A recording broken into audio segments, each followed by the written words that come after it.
प्रतिवर्ष ज्येष्ठ माह के शुक्ल पक्ष की त्रयोदशी तिथि के दिन बड़ा महादेव का पूजन किया जाता है। अंग्रेजी कैलेंडर के अनुसार इस बार 20 जून 2024 को यह पूजा की जा रही है। खासकर यह पर्व मध्य प्रदेश के पंचमढ़ी में मनाया जाता है। इस अवसर पर यहाँ मेला भी लगता है। दूर दूर से लोग दर्शन करने के लिए आते हैं और बड़ा महादेव की पूजा करते हैं। आओ जानते हैं बड़ा महादेव की पूजा विधि, मुहूर्त और महत्व। इस दिन भगवान शिव और पार्वती की पूजा करी जाती है। इस दिन प्रातःकाल स्नान आदि से निवृत्त होकर व्रत का संकल्प करें। उसके बाद भगवान शिव और माता पार्वती की मूर्ति स्थापित कर जल अभिषेक करें। फिर शिवलिंग पर दूध, फल, फूल, धतूरा आदि चढ़ाएं। मंत्रोच्चार सहित शिव को सुपारी, पंचामृत, नारियल, बेल की पत्तियां चढ़ाएं। माता पार्वती को 16 श्रृंगार की चीज़ें चढ़ाएं। इसके बाद उनके समक्ष धूप, तिल के तेल का दीपक, अगरबत्ती जलाएं। इसके बाद ओम नमः शिवाय मंत्र का जाप करें। पूजा के अंत में शिव चालीसा और शिव आरती का पाठ करें। पूजा समाप्त होते ही प्रसाद का वितरण कर दें। महादेव पूजा के बाद बड़ा महादेव की कथा अवश्य सुनें और पढ़ें। संध्या पूजा और आरती के बाद व्रत का पारण करें। आइए दोस्तों जानते हैं बड़ा महादेव मंदिर कहाँ स्थित है और इसके इतिहास के बारे में। मध्य प्रदेश के होशंगाबाद जिले में स्थित पंचमढ़ी के चौरागढ़ में स्थित है बड़ा महादेव का मंदिर। पंचमढ़ी शहर से लगभग 12 किलोमीटर दूर चौरागढ़ पहाड़ी स्थित है। सतपुड़ा पर्वत की मालाओं के बीच में स्थित है यह पहाड़ी। चौरा बाबा के नाम पर रखा गया पहाड़ी का नाम। पहाड़ी पर मंदिर में पहुंचने के लिए पहले कई पथरीले रास्ते तय करने होते हैं। महादेव मंदिर से 3 किलोमीटर पैदल चलना होता है। 1300 सीढ़ियों की चढ़ाई है। बड़ा महादेव मंदिर में एक गुफा है जो बहुत ही खूबसूरत और एक पहाड़ी पर बनी हुई है। इस गुफा के अंदर आपको एक जल कुंड भी देखने को मिलेगा। जब आप गुफा में जाते हैं तो आपको शंकर जी के शिवलिंग और उसके साथ ही गणेश जी देखने को मिलते हैं।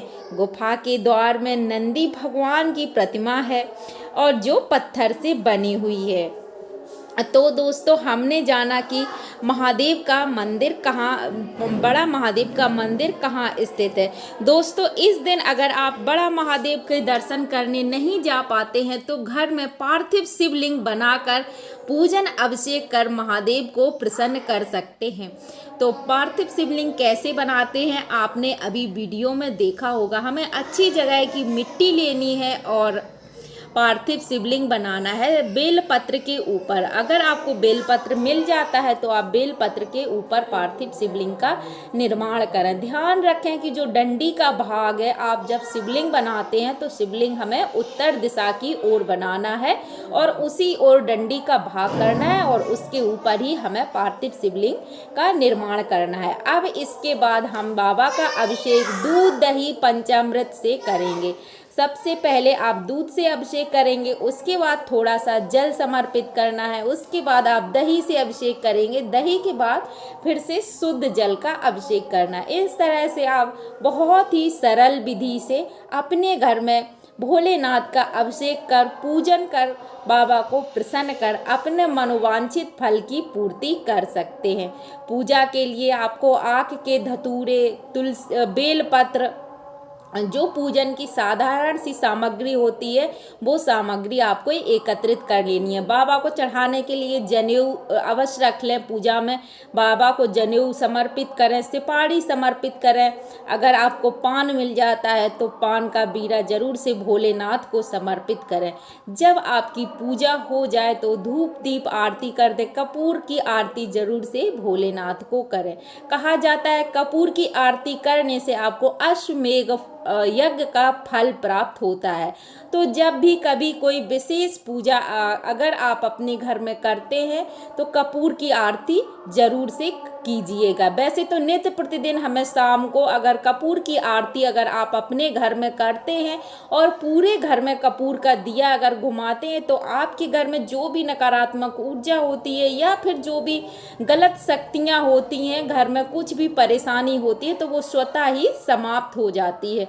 कपूर के अंदर इतनी शक्ति मानी जाती है। तो कपूर की आरती हो सके शाम के समय करिएगा। लेकिन अगर नहीं कर पाते हैं तो जैसे कि शिवरात्रि है, एकादशी तिथि है, तो इन तिथियों पर, विशेष तिथियों पर कपूर की आरती जरूर से करिएगा दोस्तों।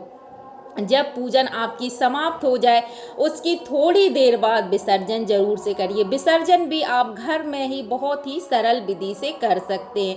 उसके लिए आपको चाहिए, विसर्जन तब करें जब आपने जो आरती जलाई है, घी का दिया भोलेनाथ के सामने आपने प्रज्वलित किया है, आरती कर दें। जब आपका दीप शांत हो जाए उसकी थोड़ी देर बाद ही विसर्जन करें। पूजन के तुरंत बाद कभी भी विसर्जन मत कीजिएगा। तो जब आपकी दिया शांत हो जाए उसकी थोड़ी देर बाद आप विसर्जन करेंगे। उसके लिए शुद्ध जल किसी एक बर्तन में भर लीजिए और उसमें थोड़ा सा गंगा जल मिला दीजिए। अब जो आपने भोलेनाथ पार्थिव शिवलिंग बनाए हैं और जो सामग्री आपने चढ़ाई है, ध्यान रखिएगा जो सामग्री हम शिवलिंग पर चढ़ाते हैं या पार्थिव शिवलिंग हो या आप किसी भी मंदिर में जाकर शिवलिंग के ऊपर जो चीज़ें समर्पित करते हैं उनको कभी भी प्रसाद के रूप में ग्रहण नहीं करना चाहिए। क्योंकि जो शिवलिंग के ऊपर चीज़ें चढ़ाई जाती हैं उसके ऊपर बाबा के गणों का हक होता है। भूत प्रेत, डाकनी, पिशाचनी, बाबा के बहुत सारे गण होते हैं तो उनके ऊपर अधिकार उन्हीं का होता है। तो ये जो भोग है वो हमें ग्रहण नहीं करना होता। बाकी जो आपने भोग लगाया है, आपकी थाली में जो रखा हुआ है उसका भोग हमें ग्रहण करना होता है। लेकिन जो हमने शिवलिंग को अर्पित कर दिया है वह भोग हमें उठा के ग्रहण नहीं करना होता है।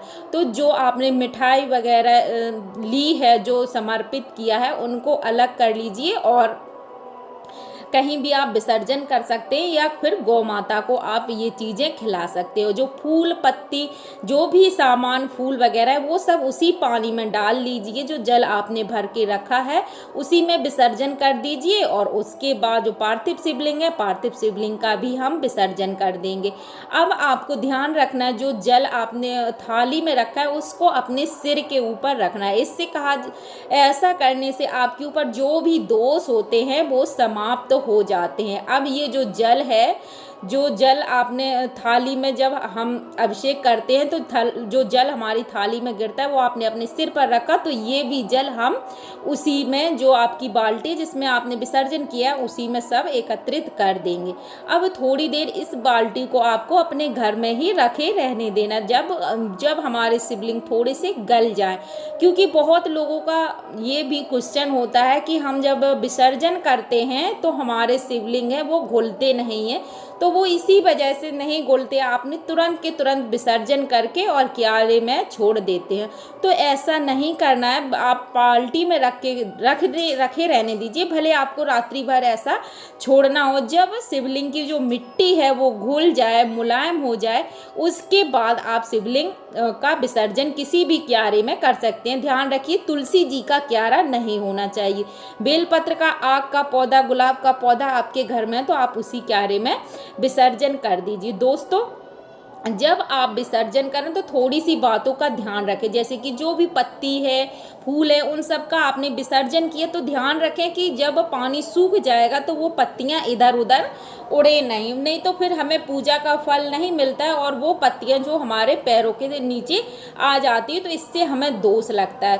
तो विसर्जन के लिए आप थोड़ा सा वहाँ पे खुरपी से थोड़ा सा गड्ढा कर दीजिए, उसमें ये जो सामग्री है वो सारी सामग्री का विसर्जन कर दीजिए और थोड़ी सी मिट्टी आप ऊपर से डाल दीजिए, ताकि जो भी सामग्री का हमने विसर्जन किया है वो बाद में इधर उधर उड़े ना या इधर उधर दिखे ना, खराब ना हो, नहीं तो उसका हमें दोषी लगेगा अगर वो हमारे पैरों के नीचे आती है या फिर कहीं भी किसी भी गंदी जगह पर उड़कर चीज़ें पहुंच जाती हैं। तो इस बात का आप लोग विशेष ध्यान रखिएगा और ये गलती मत कीजिएगा। दोस्तों मिलते हैं ऐसे ही दूसरे वीडियो में। अगर दोस्तों आपको वीडियो हमारी अच्छी लगती है या आपको थोड़ी भी लाभदायक लगती है तो प्लीज़ वीडियो को एक लाइक कर चैनल को सब्सक्राइब जरूर से कीजिएगा, क्योंकि आपके एक लाइक से हमें बहुत ज़्यादा खुशी होती है और हमें पता चलता है कि आपको हमारा वीडियो